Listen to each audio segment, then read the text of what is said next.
Hello, and thanks for joining us on Consumer Confidential. I'm Vicky Nguyen. As we rely more on technology in our daily lives, we'll tell you how to avoid getting scammed and the new ways AI can help you save.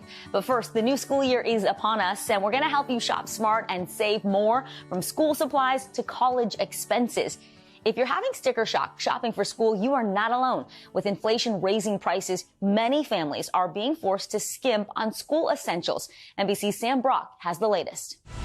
The rush to stock up on supplies and clothing for the new school year is on. But with inflation raising prices on many staple items, families are taking advantage of any break they can get. We're going to recycle what we already have at home, and whatever we're missing, that's what we're going to get this year, to make sure it fits into the budget, because everything is double the price. Notebooks have like composition notebooks.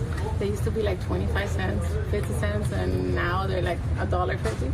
According to a survey by the National Retail Federation, an average family with children in elementary through high school plans to spend a record $890 on back-to-school items this year, up from $630 just a decade ago. Total spending on school-related items expected to reach $41.5 billion. It's more than many Americans can afford, but some communities are stepping up to ease the burden. Like Webb Middle School in Garland, Texas, hosting its first back-to-school block party. Hundreds turning up to get free school supplies, haircuts, even school photos.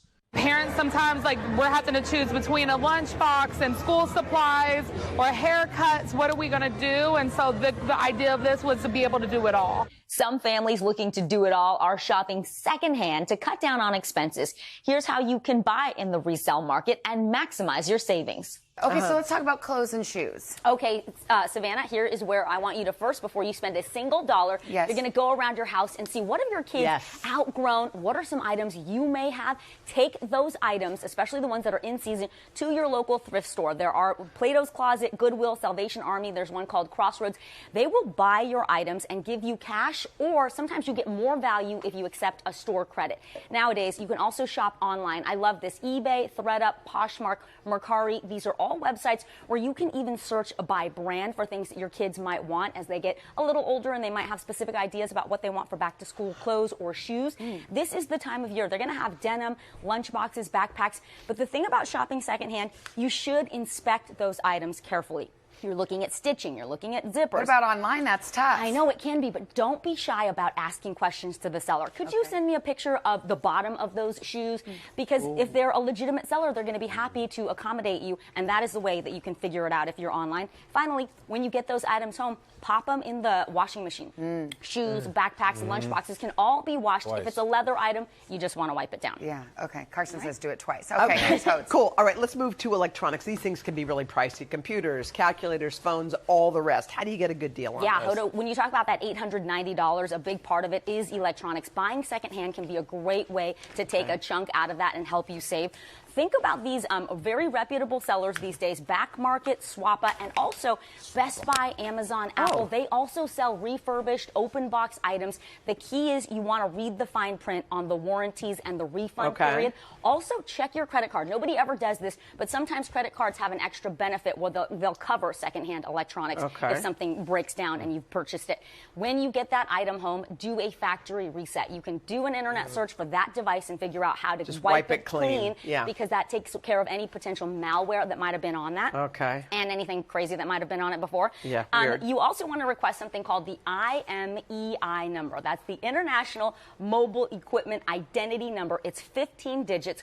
Go to Swappa or a website called CheckMend. You'll enter that to make sure the device isn't stolen before you buy it. Oh, my word. Yeah. We're really getting in the weeds, but that's good to know. IMEI number. You also want to call your cell phone carrier and say, hey, can I activate this device before you buy it? That's good. Right? So that's how you do that. And last. Always beware of those peer-to-peer sites for these electronics. You want to stick with name brands. Here's why. There's a scam going around, Hoda, where they present you with a phone. From the outside, it looks legitimate, like the real thing. You get it home, and the guts have been swapped out. It's working slow. It doesn't have the right memory card. The camera, there's only one camera instead of three. That is something you have to be aware of. Okay, that's okay. So Thank you, Vicky. Let's say we bought something secondhand and we got to return it, though. Well, what's a good way to do that safely in person? So the key is you try to do your research ahead of time so that you don't return it, because it's really tough sometimes when you're on these marketplaces, or if you're buying something peer-to-peer. Typically that person, when they're done with you, they're done with you. So if you are buying online or in person, research that seller. Go online, look at their profile. Do they have a bunch of real reviews, or does it look like a lot of copy pasted the same comment over and over? If that's the case, you might want to steer clear of that person. Craig, anytime you're going to meet someone, whether you're selling or buying in person, there is some inherent risk. So you want to go to a safe exchange zone. That's a police department. A lot of times they will allow you to go into their parking lot, even the lobby where it's monitored 24/7, to do a safe exchange. Or if you don't want to go to the police station, go to a busy mall parking lot in front of a bank, especially if you're doing a big ticket item. Do it during the day. And always do it during the day. Bring a friend if you can. If you cannot, make sure your friends and family know where you're going to be and when you're going to be done so they can check on you. Take a buddy. Always trust your gut. If you are sitting there and the person comes up and they're rolling up in a car with no license plate, blacked out windows, just go with your gut. Might be shady. No deal is worth getting hurt. If it's a van, keep going. Keep moving. All right, Vicky, how do you want us to pay for all these gutless phones and stolen electronics? All right, Carson, once you've done your homework and you are certain this is something that you actually want to buy, take your time when you're there in person looking at this item, whether it's a laptop or a phone. Use it. Turn it on, turn it off. Go through the apps. See how it actually works. Don't let that seller pressure you into handing over your money. That being said, only bring enough cash for the actual product. You can also use a cashier's check. Let's say you're buying a laptop and it's going to be $800-900. Do that at a bank. If you're confident you want this item, you can consider using something like a Venmo or a Zelle, that peer-to-peer payment, but just treat that like cash, because once it's gone, you're not likely to get it back if this device is broken. And then finally, if you're shopping in a website, right, like on a Mercari or a Poshmark, and they're like, actually, could you send me a gift card instead? Could you wire me some money outside of the app? Don't do it, because that's a surefire way for you to send money and never to get the product back. And finally, whenever possible, use your credit card. Lots of legal protections that way to get a refund if you need it. Vicky, this has been equal parts informative and terrifying. You're going to be fine, because you're going to take the advice, you'll be good. Coming up, tips and apps to help college students make and stick to a budget. And later, a closer look at the popular shopping app Teemu. The cheap prices may end up costing you in other ways. Stay with us. Welcome back. Class is in session, and when it comes to college, it's not just tuition that has a hefty price tag. Living expenses can quickly add up too. I recently shared some simple tips with Hoda Kotb to help you and your kids budget for college. Okay, so first of all, it is important to have a budget, so your kids should know how that works. 100%, Hoda. Financial experts would say do not set foot on a college campus without a budget. Okay. And that starts with pen and paper and just writing down every single thing you can think that you may be spending money on. There are the big things like housing and food, transportation costs. How often are you going to go home to see your family? You might want to build in gas money or airfare, and also laundry, little things that you might not think about.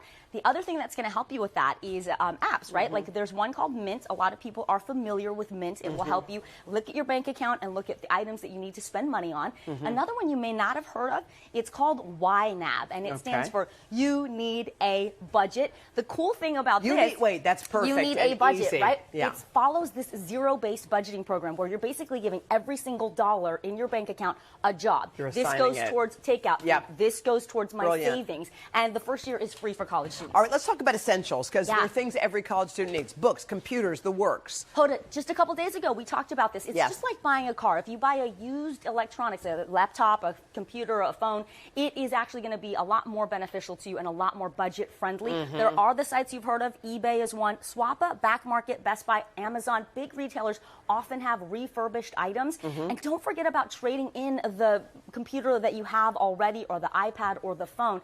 CNET recommends something called Declutter. They also recommend an app called It's Worth More. They'll Zelle you the money or Venmo you the money, so you get it back very quickly if you're trying to upgrade a device. And then this is one of my favorite tips, Hoda. There's a website called ID.me.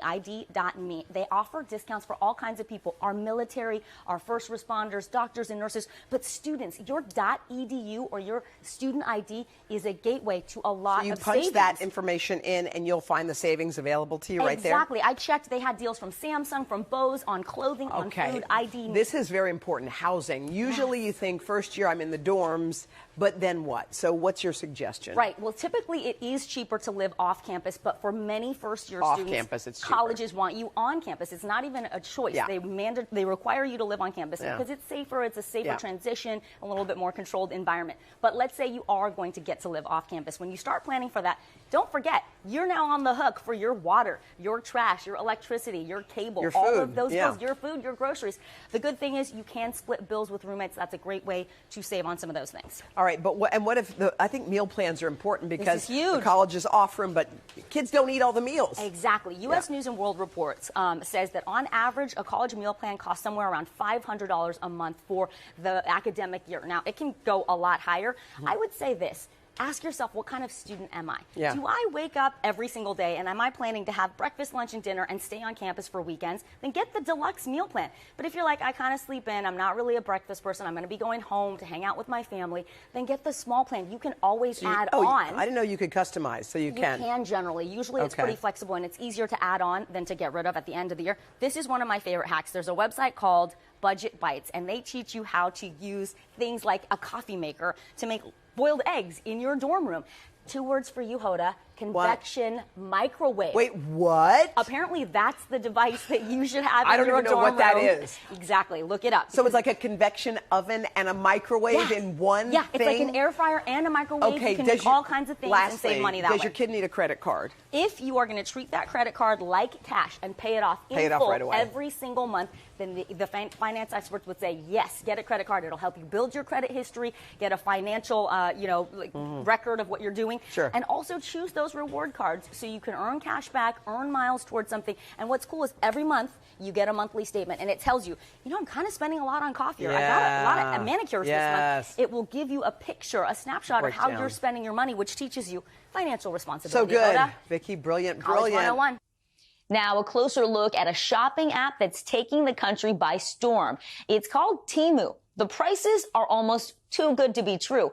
But is there a hidden cost? Our team investigated the app and discovered it broke Apple's privacy policy by collecting some user data without informing users.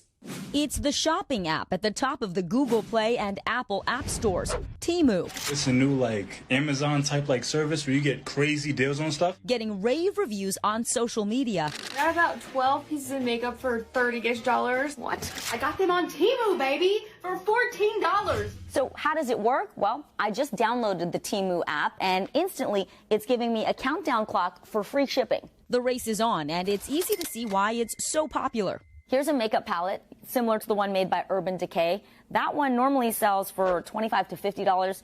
On Teemu, it's only $5. Wow, 100 different colors of embroidery thread for just $3.68. So you got Bluetooth earpods. They look like the ones made by Apple, but these are only $8. And look at this. Wow, there are full-on wedding gowns for sale for $20 to $30. Teemu says it's able to offer these deals because you're ordering directly from manufacturers, mostly in China, which is why it took 2 weeks for my packages to arrive. Everything is there, and although the quality isn't the greatest, it's not bad. Well, it's no Vera Wang, but it was under $30. In total, I got all of this, 20 items, for $251. Patrick Jackson with internet security company Disconnect says those deals could come at a cost. I think the big problem with the Teemu app is users may have a false sense of privacy. We asked him to analyze how the app works. He discovered that on iPhones, Teemu was collecting common types of data, including what kind of device you use and your phone carrier. Patrick, when you opened the Teemu app and looked at what it was tracking about us, what did you find?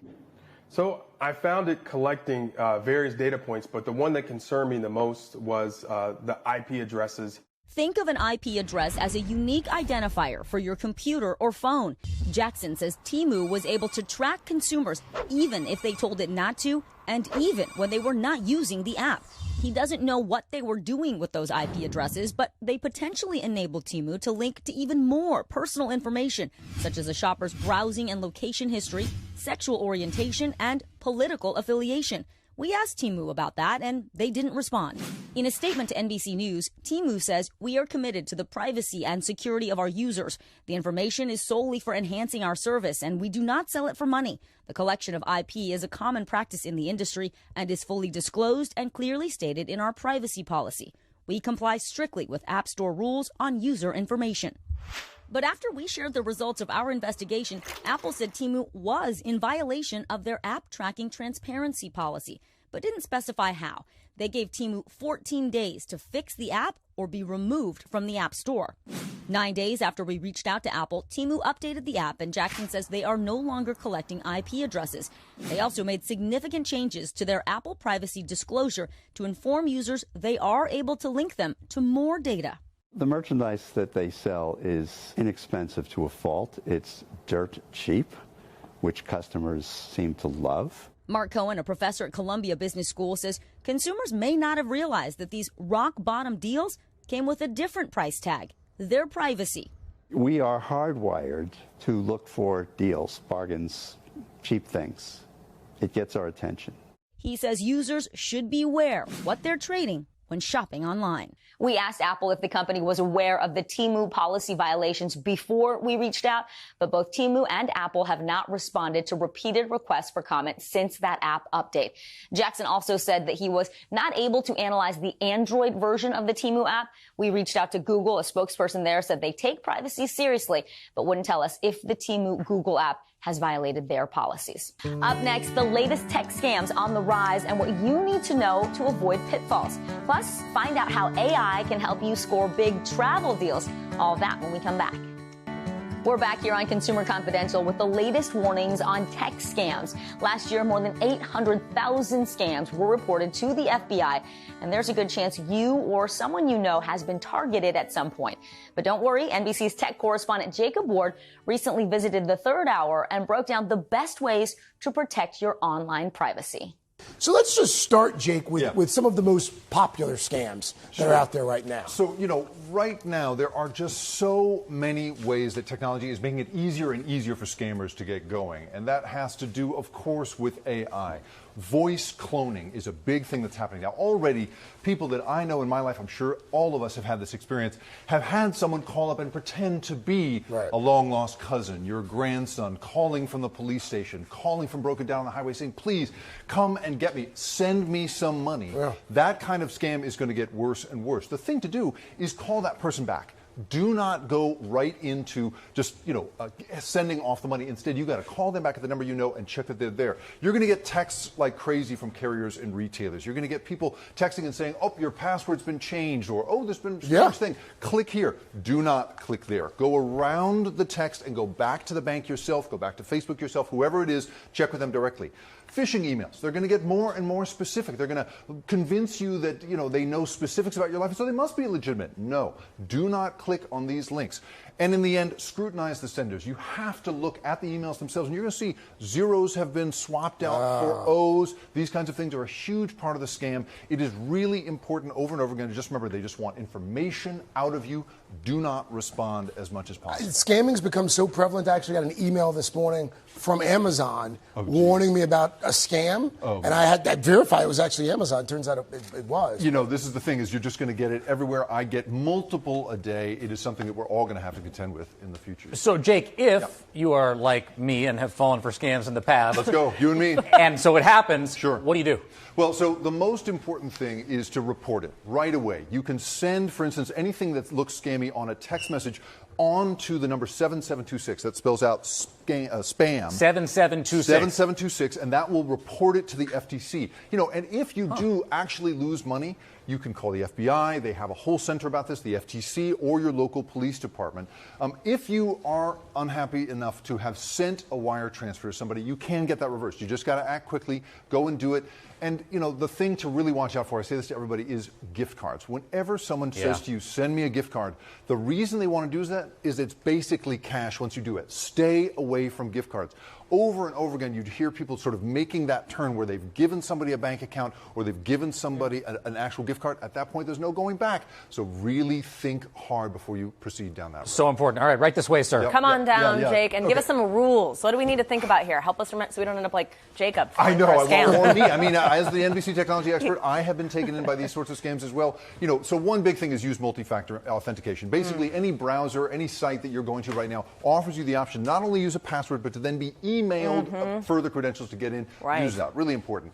I know it's annoying and irritating to have to update your software. They're always saying to do this. And this is something you actually shouldn't ignore because that software those software updates are very often protecting you.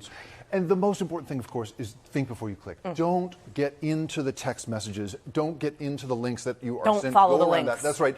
And I, like most people in our line of work, use a password manager. You shouldn't be remembering passwords. You should be using an app that keeps them for you. I think over and over again, you guys, the thing that I really want to emphasize for everybody out there is don't be ashamed when you get scammed. Don't be ashamed when someone reaches out to you in a way that makes you feel like you are too embarrassed to tell your friends or loved ones about it. Absolutely go to your kids or to a nephew or somebody in your life who knows a little more about the internet than maybe you do. Check in with them about it. It's so important. The only thing that embarrassment does is help the scammers out. That's true. Yeah. Do not be embarrassed. Go to your friends and family and say, I'm talking to somebody online. Should I be doing that? Don't be embarrassed. Don't keep it to yourself. The romance ones that you think you should, but no, don't. Yeah. Good looking out, Jake. Thanks, guys. Appreciate it. Thank you. That was great stuff. Coming up, it is not all bad news. Technology can be a helpful tool, whether you're planning a last-minute summer vacation or looking ahead to fall, how AI can help you find the best deals. We'll be right back. Welcome back. When planning a vacation, finding the cheapest airfare and hotel prices can be the hardest part. But did you know AI can help you score big savings? Here's how you can save on your next getaway thanks to artificial intelligence. Artificial intelligence having a real moment. From the headlines, we're looking today at the many ways this technology can make our lives easier. It's cool, but it's scary. To our everyday lives, especially when planning that next vacation. While hotel prices remain up, airfares have finally begun their initial descent, dropping 19% since last year. Industry experts say airlines and hotels now use AI more than ever, allowing companies to adjust their prices in real time, sometimes multiple times an hour, based on consumer demand. It's a practice known as hyperdynamic pricing. An airline can tell if a lot of people are searching for airfares on a certain day at a certain time, and the AI models behind the scenes can recognize that and quickly help them raise prices. Angela Zhu Tavern serves as head of AI at Alex Partners. The global consulting firm recently analyzed millions of data points across the travel industry for NBC News. They saw thousands of price changes each day, more than 500 of them fluctuating by at least $100. It's important for consumers to recognize that this is going on and be able to take advantage of it. For people who recognize the patterns and pay attention, you can really get good deals. Can consumers really game the system? Absolutely. With hyperdynamic pricing, it's us against the machine. But here in this lab, artificial intelligence actually comes to our defense in that constant battle to find the best prices on airfares and hotels. People are working here collecting data and building AI models to gather all kinds of insights. With the help of AI, Zuta Verne and her team pull the travel data. Did any of this data surprise you? I was surprised how deep the discounts are for the premium airlines. A cross-country flight from Newark to Los Angeles dropping by $700. A regional flight from Atlanta to Miami dropping by $400. Both deals popping up the day before takeoff. It's counterintuitive. It's a huge discount. If people have flexibility in their schedules, it can really pay to take a last-minute trip. If you can't get on board with traveling on short notice, Zhu Tavern says you can typically land the cheapest airfares by booking on Sundays and flying on Wednesdays. And don't forget to check the time. The early bird does get the worm. Any day of the week, The best time to shop for airfares and hotels is early in the morning when not a lot of people are online shopping. While luxury hotel prices tend to rise as you get closer to check-in, Zoo Tavern says her AI study revealed mid-market hotels typically reduce rates within 6 to 10 days of your stay. One Chicago hotel cutting its price by $400 a night. It's definitely worthwhile checking in that last 2 weeks. And if you have a reservation for a higher price and you find a lower price advertised, you can call and get the hotel to match that price. Tips to help you sit back, relax, and enjoy the savings. By the way, hyper-dynamic pricing isn't just used by the travel industry. Ride shares, restaurants, movie theaters, and concerts use it as well. And that is our time for now. Be sure to join me for another edition of Consumer Confidential right here on Today All Day. For all of us at NBC News, I'm Vicky Nguyen. Hey, thanks for watching. Don't miss the Today Show every weekday at 11 a.m. Eastern, 8 Pacific on our streaming channel, Today All Day. To watch, head to today.com/allday or click the link right here.